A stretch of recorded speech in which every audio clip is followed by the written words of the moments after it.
7 अक्टूबर 2023 में हमास ने इजराइल पर अभी तक का सबसे बड़ा हमला किया था। इस हमले के बाद से ही यमन के आतंकी संगठन हूती ने लाल सागर में इजरायली जहाजों पर हमले शुरू कर दिए।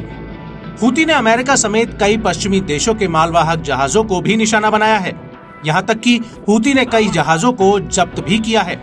हूती का कहना है कि वो लाल सागर में हमलों को तब तक नहीं रोकेगा जब तक कि इजराइल गाजा में हमले नहीं रोकेगा। लेकिन अमेरिका और ब्रिटेन ने 11 जनवरी 2023 को यमन पर कई हवाई हमले किए, लेकिन हूती ने दो टूक कह दिया है कि वो इसका माकूल जवाब देगा।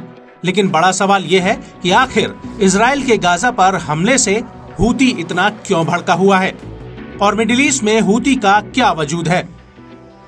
तो आपको बता दें कि यमन के आतंकी संगठन हूती को ईरान पैसों और हथियारों की फंडिंग करता है और ईरान की अमेरिका और इजराइल से दुश्मनी है और हूती अपनी स्थापना की शुरुआत से ही इजराइल का कट्टर दुश्मन है। हूती यमन के अल्पसंख्यक शिया जैदी समुदाय का एक हथियारबंद समूह है। 1990 के दशक में तत्कालीन राष्ट्रपति अली अब्दुल्ला सालेह के कथित भ्रष्टाचार से लड़ने के लिए हूती का गठन किया गया था। इस संगठन का नाम उनके अभियान के संस्थापक हुसैन अली हूती के नाम पर पड़ा है। वे खुद को अंसार अल्लाह यानी ईश्वर के साथी भी कहते थे। 2003 में अमेरिका के नेतृत्व में इराक पर हमले में हूती ने नारा दिया था कि अमेरिका का खात्मा हो, इजराइल का खात्मा हो, यहूदियों का विनाश हो और इस्लाम की विजय हो। उस वक्त हूती ने हिजबुल्लाह के साथ मिलकर इजराइल, अमेरिका और पश्चिमी देशों के खिलाफ ईरान के नेतृत्व वाले गुट का हिस्सा बताया था।